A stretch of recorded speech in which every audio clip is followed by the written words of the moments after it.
Mais dites-vous bien que ce que vous ne dites pas à vos enfants, ils iront les chercher dehors. Et dehors, ce n'est pas rempli de bonnes choses.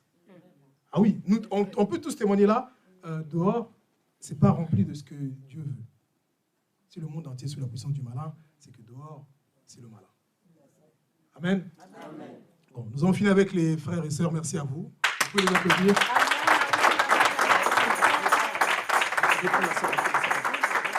Nous allons faire appel à une dernière maman qui va venir peut-être parler avec nous. C'est maman, elle va se lever, voilà. Elle va se lever, nous allons acclamer. Merci, que Dieu vous bénisse. Merci, que Dieu vous bénisse. J'ai la grâce de me tenir devant vous ce matin. On m'a donné un thème très précis sur lequel je vais parler. Il est déjà 12h30, donc je cherchais d'être bref et concise. C'était le rôle des parents dans le développement de leur enfant. Et quand le prophète Panzou m'a demandé de parler de ce thème, j'ai accepté par obéissance. Et je me demandais, je suis parent, je suis un jeune parent, ma fille est née à 12 ans, j'aurais mieux voulu parler du thème des jeunes, parce que là au moins c'est une étape que j'ai presque finie, même si je me sens encore très jeune, alors que le rôle des parents, je n'ai pas fini mon ministère en tant que parent. Mais j'ai compris que le prophète Panzou me connaît depuis que j'ai 10 ans. Il était un jeune fils à la maison pour mes parents, il était un grand frère pour moi. Et je crois que la chose qu'il voulait, c'est que je me tienne devant vous. Et parce que je suis le témoignage de ce qui est grandir dans une famille chrétienne avec des parents qui prient pour toi, qui te bénissent, qui t'encouragent et qui te soutiennent matériellement, physiquement, moralement. Et je crois qu'il avait envie de dire c'est possible, on peut le faire et ça fait la différence. Les témoignages que j'écoute aujourd'hui étaient très édifiants. Mais là, on s'est beaucoup concentré sur les jeunes. On va faire un pas en arrière, on va parler des parents. Et je suis, comme je vous ai dit, une fille. Beaucoup me connaissent comme la fille de maman Chantal, d'autres comme la fille du docteur Jacques. Dans d'autres endroits, je suis la maman de Michel, de Sophie, de Jacques. Dans beaucoup d'autres endroits, je suis Madame Noura. La vérité, j'ai eu la grâce et le privilège d'être un enfant de Dieu, d'être chrétienne. J'ai eu le privilège de connaître Dieu et d'apprendre la crainte de Dieu. Et c'est ça qui a fait la différence au-delà des titres. J'ai eu le privilège de pouvoir étudier, je suis médecin anesthésiste spécialiste, de travailler, d'être à l'aise. Mais la vraie différence dans notre vie, comme on l'a dit, on le répète, et c'est pour ça qu'on est ici, c'est Jésus-Christ. Amen. Alors, par la grâce de Dieu... Amen. Ça encourage. Amen. Alors, le rôle des parents.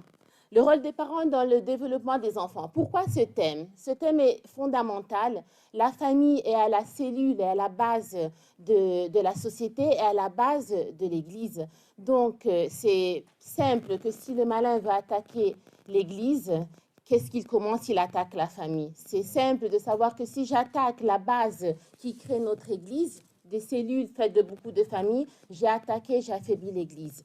C'est aussi assez clair qu'on est à la fin des temps. Tous les signes météorologiques, les guerres, les tendances que le monde nous impose nous disent chaque jour qu'on est à la fin des temps. Et c'est dans un moment si particulier qu'encore plus, en tant que chrétiens, qui prenons conscience, qui lisons la Bible et qui connaissons à qui Dieu révèle les choses, on doit encore plus s'asseoir en famille et se fortifier. Et là, le rôle des parents devient fondamental. C'est à la base de l'enjeu. Les enfants, ils sont encore petits. Après, pendant l'adolescence, ils commencent à prendre conscience. Et après, dans la jeune adulte, ils se définissent. Mais quand même, le parent reste la base. L'enfant, on sait, il grandit par imitation. L'enfant imite ce qu'il voit faire à la maison. Et de là, pendant l'adolescence, on dit que c'est un âge particulier, on se définit. Donc, on a un modèle sur lequel on a grandi. Et on cherche de se définir plus ou moins par rapport au modèle. Et là, on aura peut-être l'occasion d'en parler. C'est là où les adolescents ne doivent pas utiliser les faiblesses des parents pour en profiter et faire ce qu'ils veulent. Mais en tant que chrétiens, vraiment, comme ils ont parlé tout à l'heure, prendre la Bible comme leur propre boussole et se responsabiliser pour la propre vie. Les choix que les parents font, c'est pour le bien des enfants. Mais après, chacun doit faire sa vie. Et donc, c'est important le fait de voir que la responsabilité devant Dieu et même devant la loi est et reposer sur les parents.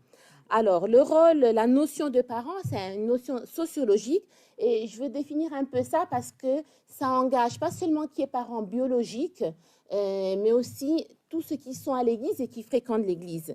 Donc, la notion qui va au-delà d'un lien biologique au juridique et qui donne entre parents comme une dimension sociale, culturelle. Donc, le parent, c'est une personne qui assume la responsabilité de prendre soin et d'élever un enfant. Donc, en tant que chrétien, où Dieu nous dit « aime ton prochain comme toi-même », priez les uns les autres, partagez, soutenez-vous. À l'église, chaque personne adulte doit entrer en ayant la responsabilité d'être parent. Ça fait partie de notre culture souvent africaine d'appeler maman telle, papa tel. Ça ne doit pas être que des mots, ni de la part de qui est appelé maman et papa, qui doit se sentir responsable de prendre soin de son prochain, et ni en tant que celui de l'enfant ou du plus jeune qui appelle maman telle et papa tel.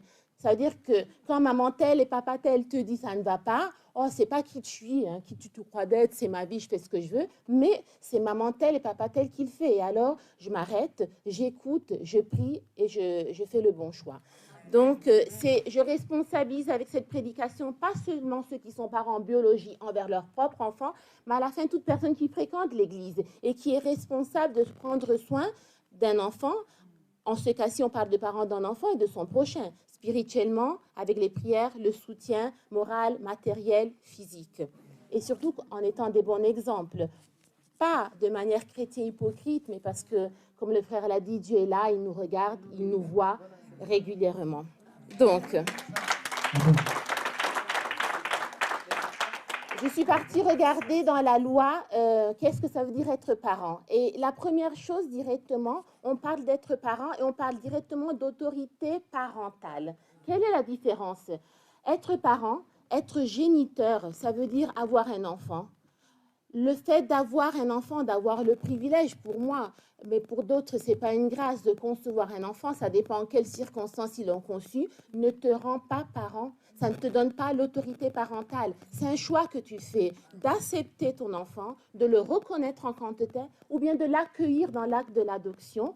En Afrique, ce n'est pas toujours formel, mais souvent on se retrouve à éduquer, à élever des enfants. Je parle de l'Afrique parce que c'est la seule culture que je connais un peu mieux. Hein. Mais d'accueillir des enfants et d'avoir l'autorité parentale en tant que tel. C'est ça qui nous responsabilise. Alors, à l'Église, je dirais, ça serait bien et beau que toute personne qui a eu la grâce des géniteurs devienne aussi parent et se responsabilise en ayant l'autorité parentale sur ses propres enfants. Alors, qu'est-ce que la loi dit au sujet d'avoir de la garde de leurs enfants, de les surveiller, de les protéger physiquement et psychologiquement, de veiller à leur sécurité et à leur santé, de les éduquer, de les nourrir, de les entretenir, d'administrer leurs biens et leur héritage. Alors, je vous lis ça et on dit on est à l'église. On va aussi citer des versets bibliques. Mais vous savez, le monde a imité les choses de Dieu. Et pour nous qui grandissons dans une société occidentale, les principes de la loi du monde sont les mêmes de la Bible. La loi est pareille pour tout le monde, respecte l'autre. C'est des principes qui doivent être simples pour nous chrétiens. Aime ton prochain comme toi-même, dont tu prends la responsabilité d'appliquer la loi. Une autre chose, on n'est pas de ce monde, mais on vit dans ce monde. Donc on a la responsabilité de suivre les lois de ce monde. Et les lois que j'ai lues, ça nous engage. Ce n'est pas des lois bizarres ou sur lesquelles on doit prier et intercéder. On doit prier et intercéder pour les mettre en pratique, mais elles ne s'éloignent pas de nos principes bibliques. Amen. Donc, avoir garde de notre enfant. Alors, la première chose sur laquelle je voulais insister, on est dans une génération qui prend toujours plus conscience de nous, conscience de notre corps. Je suis désolée, je nais un peu comme féministe et dans les années, je l'abandonne. Le seul choix qu'on a fait, c'est de décider de prendre le contrôle de notre corps en avortant, comme si on n'avait pas d'autres lois sur lesquelles on devait s'émanciper. Alors, être parent, c'est vrai, dans notre société, c'est un choix. Souvent, ça doit être un choix. Matériel, économie, il faut un peu faire cadrer les comptes. Mais pour nos chrétiens, c'est une bénédiction. Et je ne dis pas que ça ne doit pas être un choix, ça doit l'être. Mais on prend conscience, le moment qu'on est un couple, qu'on a été béni, que devant la loi on est marié, de faire des enfants. Pas parce que je fais un choix purement économique, mais parce que je fais le choix de m'engager pour devenir autorité parentale des enfants. Ça devient une grande responsabilité. La société ne nous éduque plus, la société n'éduque plus nos enfants. En tant que chrétiens, la société nous éloigne. Donc, en tant que parents, on est encore plus engagés en première personne sur l'éducation de nos enfants. Et je disais, je vais vous faire prendre, devenir enfant, c'est une bénédiction, c'est un choix qu'on doit faire selon la volonté de Dieu. Alors, c'est vrai, on a pris conscience de comment gérer le nombre d'enfants qu'on a, mais je crois que la plus grande conscience qu'on doit faire, c'est prier devant Dieu avec notre conjoint, notre mari, et choisir et demander à Dieu quel est le plan que tu veux pour nous. Si vous voyez les hommes qui ont fait la différence dans la Bible, je commence par Samuel, je vous parle de Joseph, de Jean-Baptiste, c'est des hommes qui venaient de femmes qui étaient stériles. Quel est le passage? C'est des femmes qui ont prié, qui ont intercédé, qui ont jeûné, qui ont demandé la grâce de Dieu d'avoir un enfant. Et qu'est-ce qu'elles ont fait après comme deuxième pas? On revient au témoignage de la sœur. Ce n'est pas un choix égoïste. Les autres ont leur enfant, j'ai mon enfant qui doit être le plus brave, le plus fort en maths, celui qui a les plus grandes études. C'est un enfant qui, je prends la conscience d'avoir le privilège d'éduquer, d'élever un serviteur de Dieu. Donc, ce n'est pas mon enfant avec lequel je vais me glorifier. Dieu va faire grâce et ce sera un honneur pour moi. Mais c'est un enfant où j'ai la responsabilité. Donc, c'est vraiment avec cette responsabilité-là, je me permets de juger. Souvent, on n'en fait pas 12. Si je dois élever 12 serviteurs de Dieu, ça devient beaucoup d'efforts. Prier pour chacun, jeûner pour chacun, suivre pour chacun. Je ne suis pas là pour dire combien d'enfants il faut faire. Je dis qu'on doit prendre la responsabilité qu'on a entrée d'élever des serviteurs de Dieu. Pour ces hommes-là qui ont fait la différence,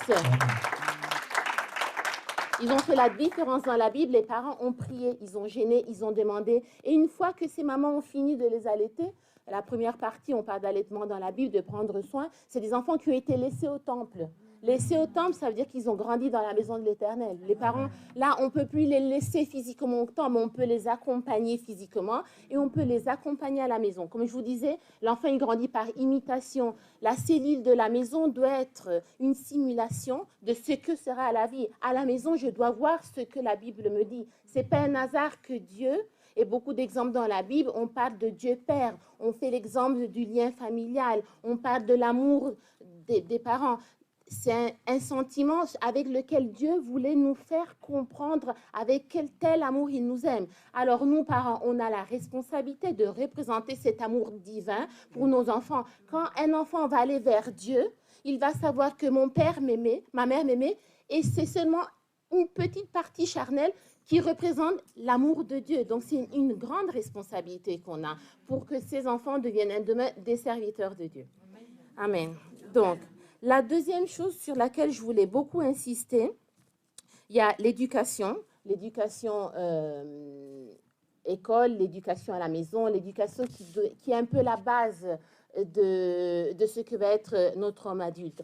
Je faisais un exemple, il y a les enfants, ils vont à l'église parce qu'on les amène, ils vont à l'église parce qu'ils rencontrent leurs amis, et j'aime beaucoup ça. Ça devient l'amitié, la fraternité, ça devient une routine, ça devient une éducation. Quand tu es grand, si tu as été habitué à grandir, aller à l'église le dimanche matin, quand tu ne vas pas, tu es mal. Il n'y a pas encore un côté spirituel. Peut-être tu n'as pas encore fait ton choix parce que tu es trop petit, mais tu as quelque chose qui te manque. Parce que je ne suis pas allée à l'église, parce que j'ai été éduquée à aller à l'église, j'ai été éduquée à prier, éduquée, et ça devient une routine, une très bonne routine. Et après, à la routine qui devient ta base de l'éducation, il y a tout le côté spirituel et personnel qui entre. Alors, quand ta bonne routine et ton éducation qui te permet déjà de ne pas faire grand mal d'erreur, le côté spirituel d'un choix personnel avec Jésus est fait, alors là, on fait la différence. Amen. Et la différence,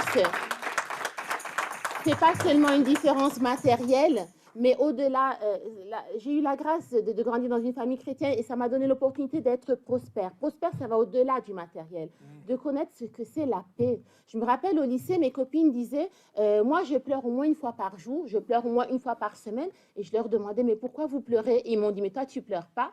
Non, j'ai pas de motif pour pleurer. Non, mais l'angoisse que le jeune sent quand il se rend compte qu'il...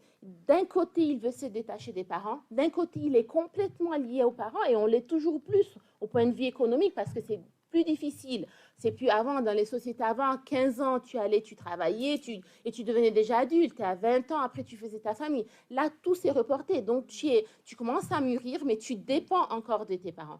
Donc, il y a une société qui est pleine d'angoisse. On a eu le Covid, il y a la guerre, il y a la crise. Grandir dans un milieu comme ça, ce n'est pas évident. On a une société où on a nos téléphones, on a les réseaux sociaux, on est avec les gens, mais on est toujours plus seul. Et je reviens à ce que la sœur Gisèle disait, que la maison soit vraiment un foyer de paix et d'amour pour les enfants. Je ne vais pas dire qu'ils doivent faire ce qu'ils veulent à la maison, je ne veux pas dire qu'il ne faut pas des lois, mais la maison doit être un endroit de paix, et ça, c'est notre responsabilité. Et pour que la maison soit un endroit de paix, ce n'est pas question de ne pas les gronder, de ne pas les taper, c'est question qu'il doit voir Jésus, qui est la base, c'est lui qui donne la paix, la vraie paix, pas celle que le monde donne, c'est lui qui donne l'amour, c'est lui qui donne le bon conseil. Et ça va au-delà de l'éducation de tous les jours. C'est que quand je rentre à la maison, je sais que j'ai la paix. Parce que chez moi, il y a Jésus. Et c'est qui a imposé Jésus chez moi? L'autorité de la maison, mes parents. Donc ça, c'est à nous, que quand l'enfant dehors est attaqué, fatigué, il rentre dans un lieu de paix. C'est la maison qui est sa cellule de prière. Et après, ça devient l'église qu'on se réunit tous ensemble. Amen. Le deuxième passage important, c'est celui d'administrer les biens et l'héritage. On est très concentré sur nous. Dans notre société, on est concentré sur nous. On apprend toujours plus à être concentré sur les enfants. Alors, se dédier les enfants, aux enfants, ça ne veut pas dire les faire devenir nos petits idoles. Parce qu'il y a des parents qui veulent bien faire. Notre nouvelle société nous responsabilise à bien faire. Et on est passé que les enfants étaient d'un côté et les adultes étaient de l'autre, à les suivre des fois un peu trop, à les étouffer un peu. Suivre l'enfant, c'est spirituellement, c'est la prière, c'est le soutien et c'est aussi matériellement. Donc, gérer un enfant en tant que chrétien ne veut pas dire être idole. Mais d'un autre côté, je me suis rendu compte en grandissant dans une famille chrétienne, en connaissant beaucoup de pasteurs, il y avait beaucoup d'enfants de pasteurs qui se perdaient. Et tu vois le papa qui prêche puissamment, la maman qui prêche puissamment. Vous avez la grâce, ce n'est pas le cas, au contraire. Et les enfants se perdaient. Il faut apprendre à prendre du temps avec eux. Et le Dieu de papa, le Dieu de maman, ce n'est pas le Dieu de papa et de maman, mais c'est notre Dieu, c'est le Dieu de la maison. Donc, il y a des moments d'abord à la maison. Je me rends compte que quand il y a beaucoup de réunions de prière, beaucoup d'engagement à l'église, souvent, on n'a pas physiquement le temps de prendre des moments de prière, des cultes à la maison, mais c'est indispensable. C'est ça qui fait la différence.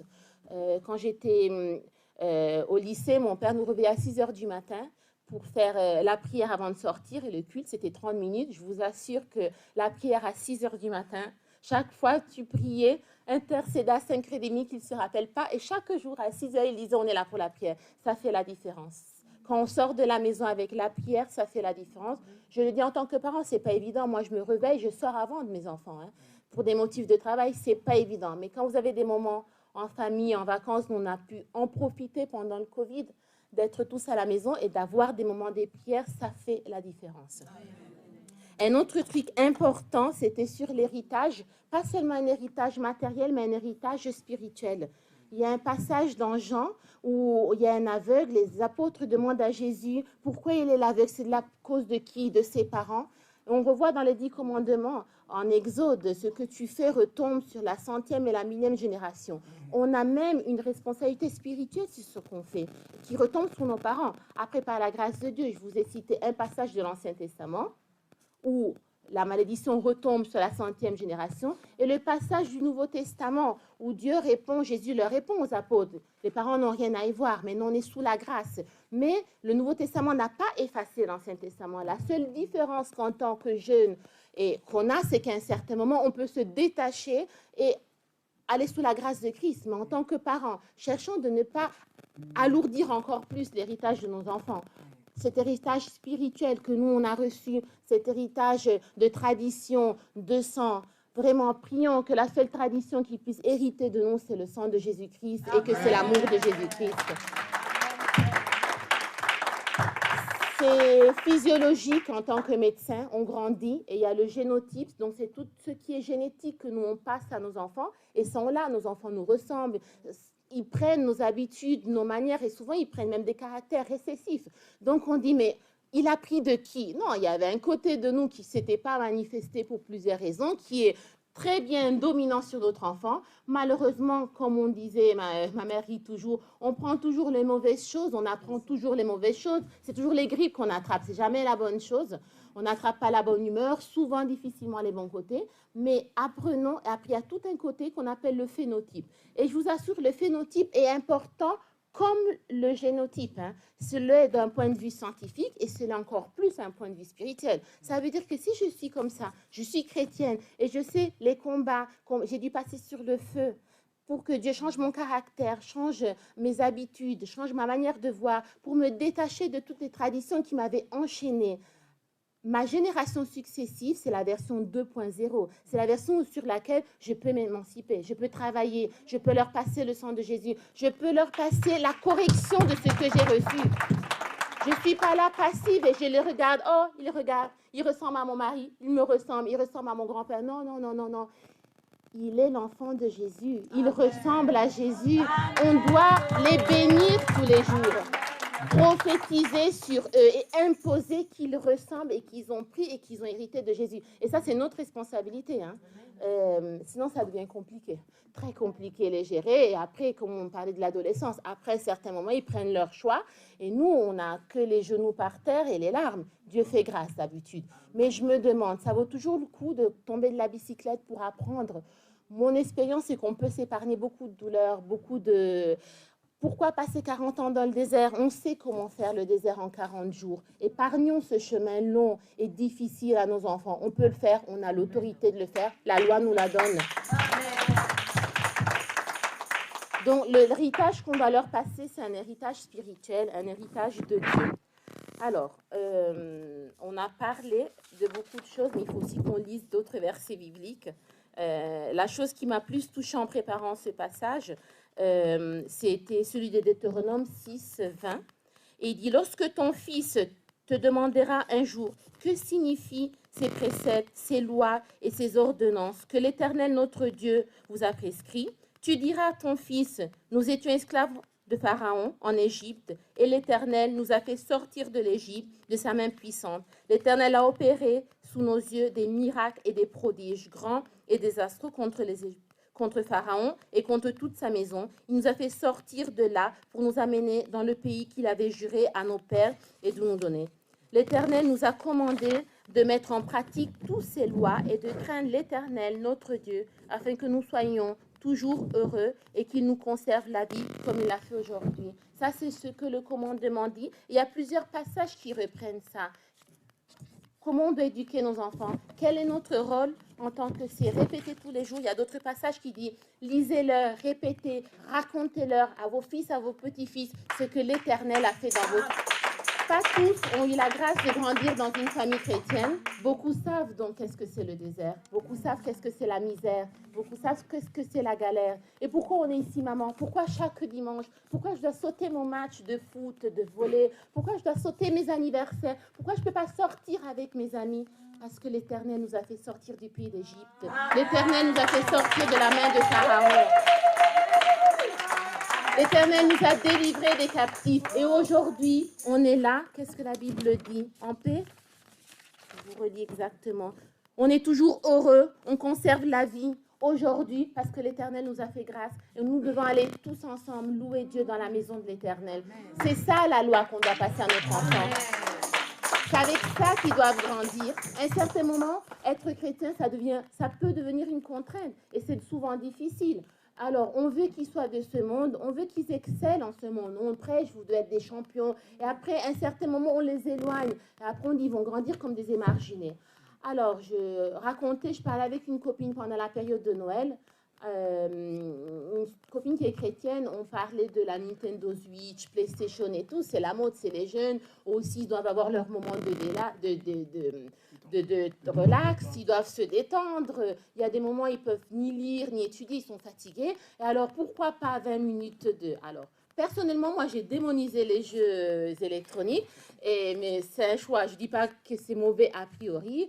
Et je disais à cette jeune copine chrétienne, Moi, j'ai grandi sans ça. Il y avait déjà la Nintendo à mon âge. Hein. Et si grandir comme émarginé, loin des autres, c'est comme je suis devenue, j'assume. J'assume pour moi, j'assume pour mes enfants. On doit faire des choix et leur expliquer quelle est la vision qu'on a pour eux. Et là, je reviens sur ce que la sœur Gisèle disait, prendre le temps pour parler, prendre le temps de parler avec eux, passer le temps avec eux, avoir des moments de relax, causer avec eux. Parce que, comme le frère disait, ceux qui n'écoutent pas à la maison, ceux qui ne savent pas, ils vont aller le chercher dehors. Et maintenant, ils ont beaucoup de moyens pour prendre des informations. Et la chose qui nous engage le plus, télé, jeux électroniques, Nintendo et tout, le tout, c'est pas seulement dire non, ça c'est facile. Le tout, c'est pas seulement les contrôler, tu peux leur enlever. L'alternative, c'est qu'il faut passer du temps avec eux. Alors, c'est difficile, on en a souvent peu, on travaille souvent pour eux, pour leur offrir des moyens. Mais à que sert leur donner des moyens, une instruction et tout, si on doit faire le royaume de Dieu? Quel est le but? Alors là, on n'a pas à choisir. Le temps qu'on passe avec nos enfants doit être un temps de qualité. Un temps de qualité où on partage, on lit, on raconte, on témoigne de notre vie. Si on n'était pas chrétienne, de quels ont été les enjeux, de pourquoi on insiste sur un chemin. Si on l'était, de quels ont été les avantages de grandir dans un chemin. Mais il faut vraiment passer du temps parce qu'on a deux oreilles dans tous les dessins animés. Il y a le petit ange qui parle de côté, le petit Satan qui parle de l'autre. On doit leur bourrer les oreilles des choses de Dieu pour qu'il n'y ait pas la voix pour quelqu'un d'autre. Un autre truc, c'est le... Oui, 30 minutes sont passées. Un autre truc... non, je peux être précis, là. Il est déjà à 13h. Alors, je vous lis quelques versets. Instruis l'enfant selon la voie dont il doit suivre, qu'il sera vieux et qu'il ne s'en détourne pas. Si on grandit dans certaines voies et on prie, on est soutenu, on continue à marcher dans cette voie. Et je suis le témoignage par la grâce de Dieu. Un autre truc, la folie est attachée au cœur de l'enfant. La verge de la correction l'éloignera de lui. La correction, c'est biblique.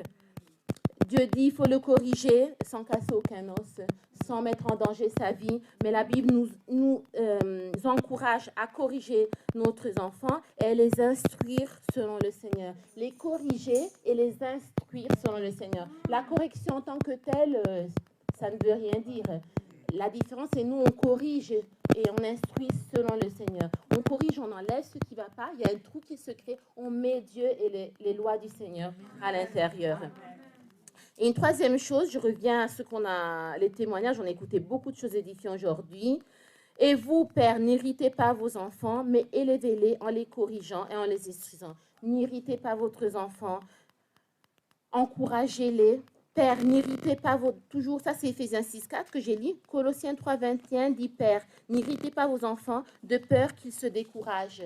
Alors, une chose qui a été le succès, qui a fait la différence, est encouragez-les, bénissez-les.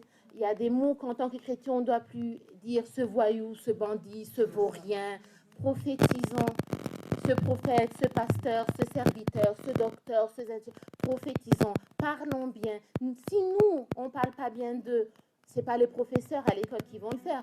On a dit, il y a des professeurs qui sont... Ce n'est pas le professeur. Il y a des gens qui sont mis par Satan sur notre chemin pour nous détourner. Et en tant que parents, on a l'obligation d'être vigilants, de prier, de les détourner, de les encourager. J'ai toujours prié pour mes enfants, j'ai toujours prié pour les maîtresses et tous les camarades de classe. Ils doivent être tous dans le projet de Dieu pour leur... parce que si je l'éduque et son camarade de classe qui va toujours devenir son meilleur ami, c'est celui, le premier qui va le détourner, c'est ma pierre contre la serre. Alors, tout dans le bain de Dieu et qui a la grâce d'être dans la classe de mon fils, il est béni. Et c'est comme ça. C'est notre autorité contre celle des autres. Sur lui, on n'a rien dit. Je bénis, je prophétise sur eux. On est tous bénis. Ils font tous partie du projet que Dieu avait. Parce qu'on a dit, en tant que chrétien, pour qui doit se marier, pour qui doit devenir parent, on fait le choix de recevoir la bénédiction et d'élever un serviteur de Dieu. C'est pas, il est arrivé, j'en voulais un, j'en voulais deux, je voulais pas le troisième. Dieu me et pour qui a déjà eu des enfants et peut-être il n'avait pas eu le privilège, c'est pas tard, c'est jamais trop tard pour se mettre à prier et les remettre chaque jour dans les mains du Seigneur. C'est une obligation pour l'autorité parentale, mais comme je vous le disais, c'est une obligation pour les parents, donc pour les papas de l'Église, pour les mamans de l'Église. La deuxième génération doit être le 2.0. À un certain moment, on se rend compte, et en tant que jeune parent, je suis partagée entre mes projets personnels de carrière et le fait qu'à un certain moment, on est concentré pour les projeter. Je suis sûre qu'il y a le compromis, ce n'est pas toujours évident, mais à un certain moment, pour qui n'a pas eu le privilège de grandir dans une famille chrétienne, pour qui n'a pas eu le privilège de faire, c'est pas obligatoire étudier, mais pour qui aurait voulu, n'a pas pu le faire, à un certain moment, on se concentre sur l'autre génération, on se dédie à l'autre génération, et ça fait partie du devoir de tout le monde dans l'Église. Prier les uns pour les autres, intercéder les uns pour les autres, de manière que tous ensemble, on est plus forts. Ensemble, c'est l'union qui fait la force. C'est un mot biblique dans le monde, mais c'est vrai, c'est biblique. Donc, 30 minutes sont passées, et je sais qu'il y a un moment pour les questions. Je vais seulement clôturer en disant, en tant que parent, on peut faire la différence. En tant que parent, on a le devoir de faire la différence. La loi nous oblige, Dieu encore plus. Dieu va nous demander, ça fait partie de notre ministère, ça fait partie de notre premier ministère. Je suis partagée en tant que maman de mettre de côté mon ministère. Le ministère, ce n'est pas seulement public. Pour se concentrer sur un ministère personnel à la maison, le ministère à la maison, c'est un ministère fondamental. Après, il y a qui a le don, le devoir, l'appel de prêcher devant. Mais quand je vois les gens courir pour devant le vrai ministère, c'est à la maison. C'est de là que ça commence. C'est de là qu'on évangélise nos familles. C'est de là qu'on évangélise nos voisins. Et après, le reste vient. Okay, que Dieu nous bénisse et qu'il nous aide. Amen. Amen. C'est bon. Il y a des questions. On passera le reste. C'est qu'on a fait tout mal de temps. Amen. Nous nous rendons compte de la force. Parce que si on ne fait pas ces choses, amen, si on ne fait pas ces choses, il ne faut pas vous rendre compte que Dieu est dans nos choses. Parce que nous venons ici tous les dimanches. On prie retour à l'expéditeur, on rentre chez nous. Et on revient encore pour eux. Mais en fait, on ne se rend pas compte de ce que Dieu fait pour nous au quotidien. C'est pas dans est-ce que quelqu'un a dit j'ai sauté d'un mur, je ne me suis pas cassé une jambe? Ben non. C'est dans le quotidien qui sont les choses de Dieu. C'est pas dans le. C'était pas comme il disait la Bible dans le boire et le manger peut-être, mais dans notre quotidien il y a Dieu. Il faut que dans notre quotidien il y a Dieu dedans. Je ne sais pas si vous vous êtes rendu compte, les 3 personnes qui sont passées là, on a 2 cadres et un médecin. On a ça à l'église. En fait, ça sert aussi à ça. En fait, on va créer, comme on disait, l'église, les gens du monde ils disent une communauté. C'est les influenceurs ils disent ça. J'ai ma communauté.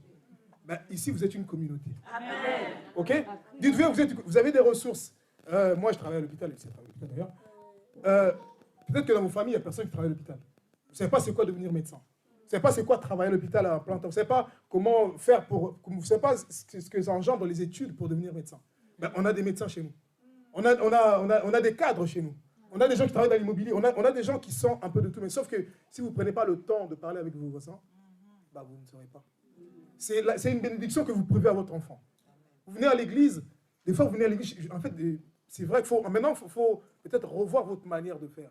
On est à l'église, on a prié vite. Et on veut vite rentrer chez nous. Donc, prends le temps, pendant même 5 minutes, intéresse-toi à ton voisin.